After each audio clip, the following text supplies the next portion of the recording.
Yeah, we'll just get into it.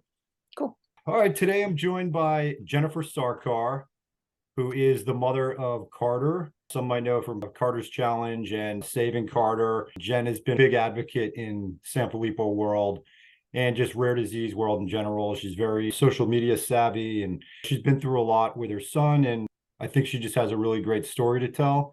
And I wanted to invite her on. So, Jennifer, why don't we just start from the beginning? Where were you born? Tell me about your life as much as you want, and then we'll kind of bring it up into the current. Thank you for having me on. I appreciate it. Oh, And absolutely. taking the Thanks for time out joining. today because I know it's hard, in between finding time with your kids and stuff. So Hmm. thank you for that. Yeah, I was born and raised in California, lived in Los Angeles my whole life.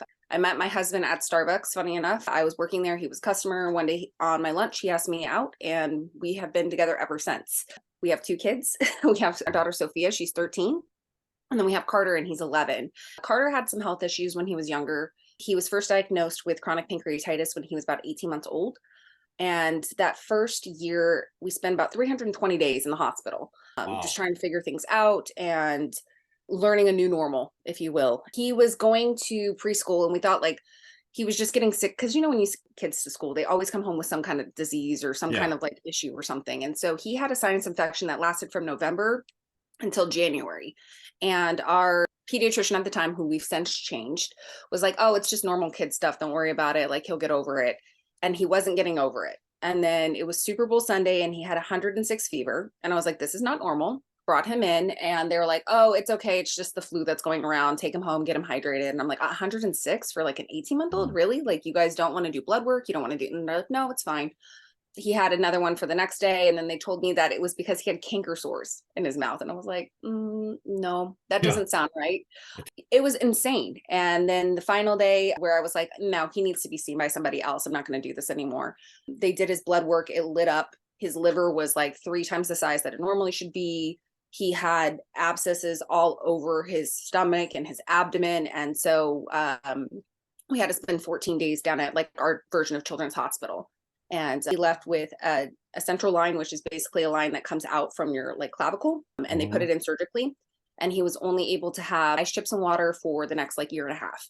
That was the Wow. only thing he could have by mouth. When you have a central line, you're typically fed by TPN and lipids, which is a liquid form of fat. So he didn't need actual nutrition because he was getting it through the central line. So our kids a Mhm. lot with Sanfilippo get G tubes, and so they have the G tube that is their main form of nutrition. During that year and a half, that was Carter's main form of nutrition, was through that central line. That must And have scared the hell out of you guys. I mean, I've never heard of anyone who has that. And I've actually never heard of a Sanfilippo kid who had this particular issue as aggressively as Carter has. legitimately, I think it was our first meeting with the Cure Sanfilippo Foundation, and Glenn was like, hey, does anyone have any questions at the end of it? And I was like, yeah, I got a question. Does anyone else have chronic pancreatitis in their kid? And they're like, no, you're the first one. And I was like, cool. So this isn't something that's correlated between the two. And we later found out, obviously it's not, because the chronic pancreatitis is due to one rare gene mutation and the Sanfilippo is due to another. So as bad as it sounds, it's like Carter won the fucked up lottery. He is literally the strongest kid I know. And we went on that year to get something called a ERCP procedure, and he got that Mhm. done every 4 months, and now we've been able to space it out to every 6 months, but he's had over 42 of those at this point in time. Every time with those, he has to go under anesthesia, and they have to go in and they have to change out a stent in his pancreatic ducts and then put new ones in. So right now he has two pancreatic duct stents in place, and then in March he'll get those out again. Hmm. Yeah. So, I mean, at this point, I guess that's sort of his, by far his biggest, I mean, really kind of like life-threatening issue he has in the near term. Is Yeah, that right or no? I would say that he wasn't diagnosed with Sanfilippo until 2016. So we got a hold of the pancreatic issues, and he was able to come off a central line, and he was able to eat by mouth. And now that's his main form of nutrition.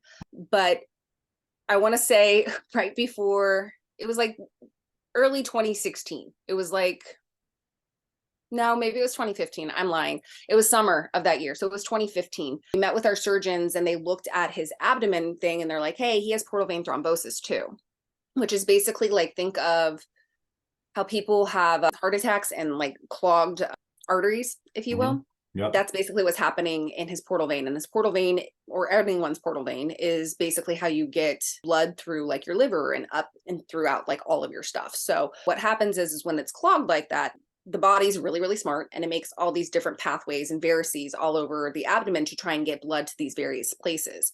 Carter took a hard enough fall, he could actually bleed out. A couple of years ago, Carter ended up having a huge bleeding episode and we almost lost him. He had a huge seizure and he had like one right after another.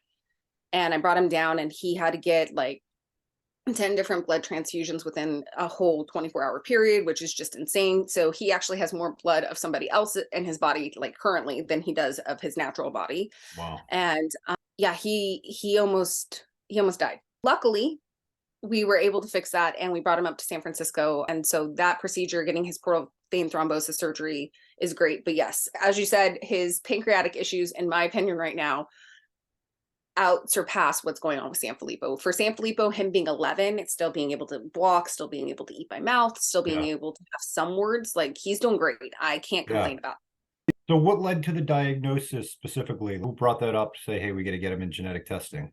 That was our GI. And I honestly think that, I know that you guys got the autism diagnosis first, and many Sanfilippo parents do, but you know, I honestly think we would have landed with that diagnosis because he was a typical kid. GI had seen him. He was like, he's still in diapers. And I was like, yeah, you know, boys just train later than girls. And we were told by our other pediatrician that, like, you know, if he has all these hospitalizations, that sometimes they regress and don't worry, he'll catch up. He's like, but he's in speech 5 times a week and he's in OT and PT 4 times a week. Like, that's a bit concerning for me. Let's go to geneticist. We met with our amazing geneticist, and that was the first time we ever heard Sanfilippo. We walked into his office and I think it was within like, we said like our pleasantries, like, hi, how are you? Oh, I'm good. How are you? Oh, I'm Dr. So-and-so. Yeah. Okay, great. And he was like, I think your son has Sanfilippo. And I was like, wait, what? And he was like, yeah, which we went to our first Sanfilippo conference or MPS conference that year. And I was telling another parent, they're like, that is like unheard of. Like, most geneticists don't even know what this is. And then he started naming off like the facial features, like, well, he has like a little bit of a lower brow bone. And I'm like, what are you talking about? And then like, and his lips are a little bit more full. And I'm sitting there like, who are you? Are you a sleep scientist or something? Well, and it's funny because like now you look on social media and like we all say like our kids all are Sanfilippo siblings because they all have so many like similar facial features. But I get all the time like, he doesn't look like a typical kid who has Sanfilippo. Like, why doesn't he look like a typical kid who has Sanfilippo? And I'm like, well, you can't really get into that, but it's going to be kind of confusing for you guys. Yeah. Yeah. You have a lot. Yeah. You got a lot to explain when you come across random strangers.